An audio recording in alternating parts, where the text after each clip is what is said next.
Welcome to the stage, Lizzie. I just wanted to introduce you shortly.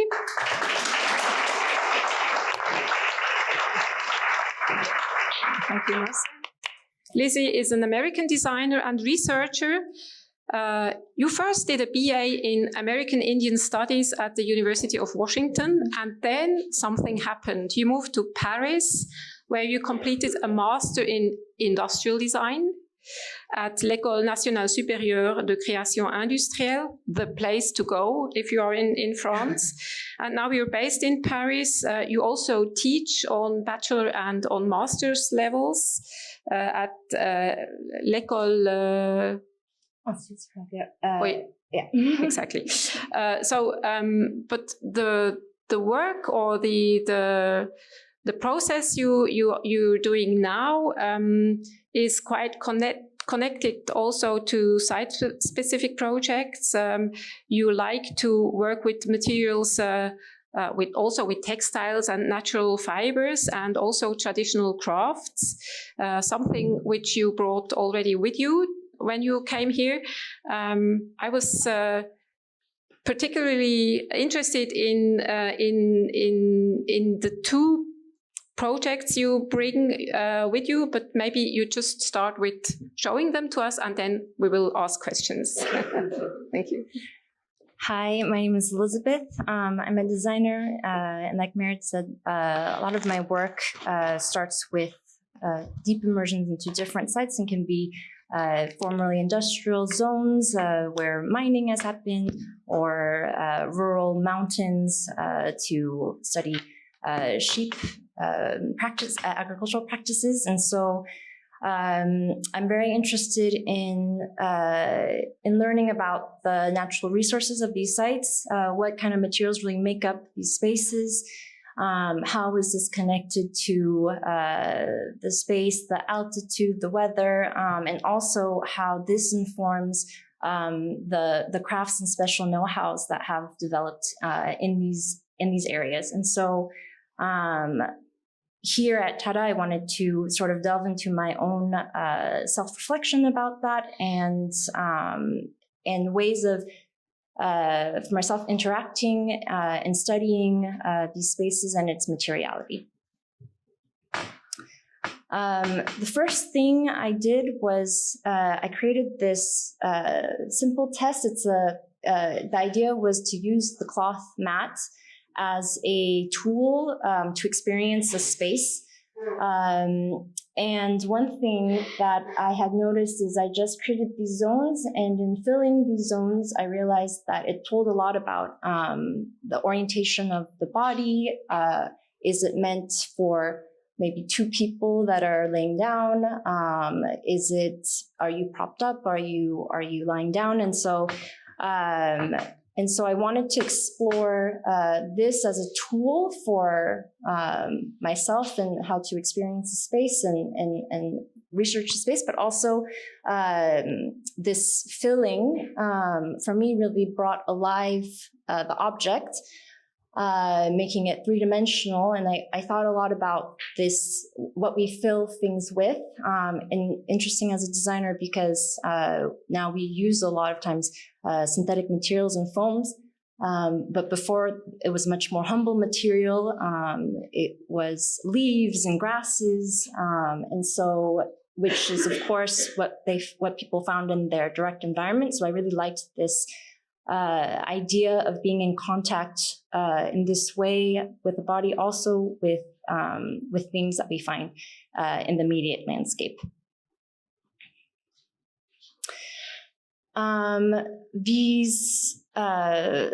These thoughts were really nurtured by the incredible collections team at the St. Gallen Textile Museum, and so we got to see into their archives, and of course see lace and embroidery, and of course the motifs are the majority of them are florals and vegetations, and learning more about this, how they were inspired a lot of times, the makers of these, by also scientific drawings.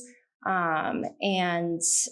I liked this back and forth with science, and also being inspired by local plants, but also, as we know, going on as these naturalists on voyages, there's also exotic plants coming into these textile embroideries. And then how this vegetation is then arranged into a certain pattern and then embroidered and worn often, and as this reflection of the landscape they're in. I myself started to explore Arvin.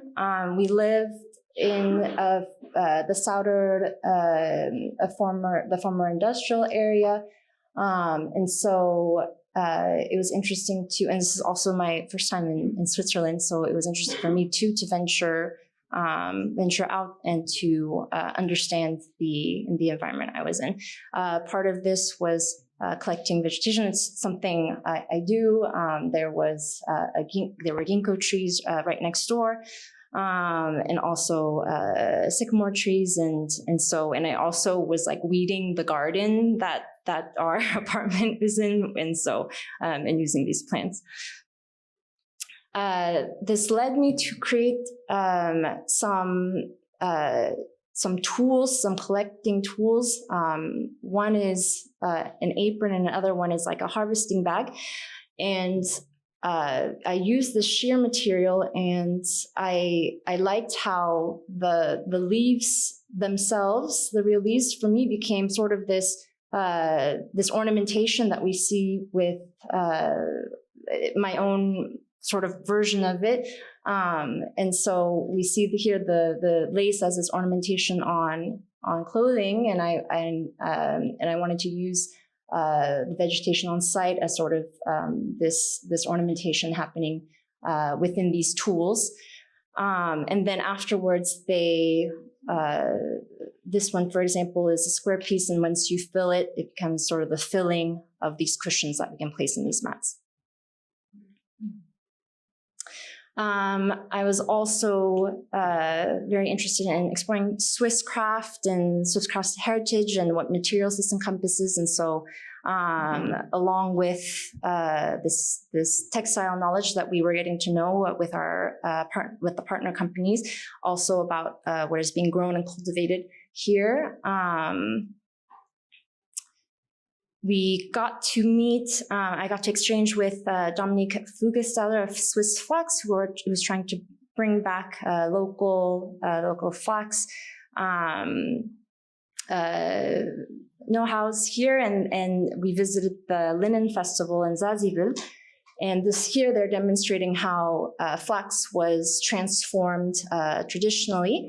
And of course, learning about the history and the importance of linen, which is like the oldest textile fibers we know, and how important it was to this area, and how well it grew in this Lake Constance region. Next, as you saw in Maris's presentation, we also visited the Straw Museum, and I got to learn about the importance of straw, and how first the farmers were just making them, sun hats were a very functional, utilitarian object for farming. And then, and as this know-how grew, this really amazing sort of technology happening with hay. Sorry, I think I said flax, but I meant hay. With hay. And so what they would do for these things is they would, to create this embroidery, is they would split the stalks, and while it was wet, either twist it into fine ropes or use the strips themselves and create all of these different embroidery with it. And so it was the most delicate pieces, and it was quite amazing to understand they were coming from hay, and these are most likely like rye varieties, which was the most commonly used plant here. And then lastly, I visited the facilities of Togenberger and Company, where they transform horsehair. And so they receive it straight, they wash it, and then they spin the horsehair to what we see here, and they put it in the oven to set, so it's kind of like a perm for the horsehair, and then this is what is used for filling, and it's pulled apart, and it was quite amazing because it's also Valerie Togenberger was explaining to me how they're naturally like anti-mite, for example. They can't eat them, and yeah, this company's been around for 180 years. So it was a real fascinating experience to see. Here we see an embroidery, which the back of this, it's straw, and the back of it is horsehair. And here is a fabric, a textile made out of horsehair. And the horsehair, when it's made into a textile, it's always used with linen for the most part. And so I also liked this how these materials are interwoven and intertwined. And so you'll see pieces here. I started to use them both as a visual language, but also their tactile qualities, and to kind of have a first look into these fibers, and materials which I haven't worked with.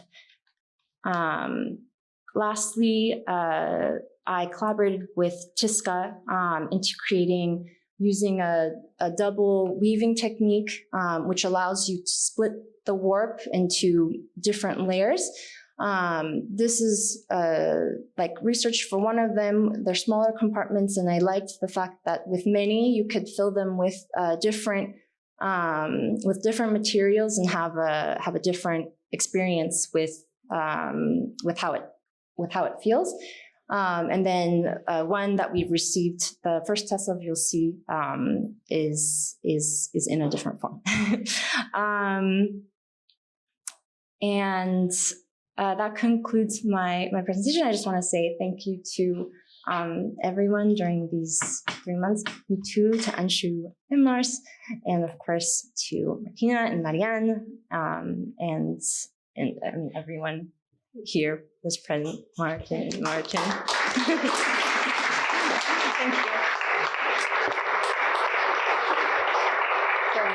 Thank you so much for showing us your process. Starting with the question of process,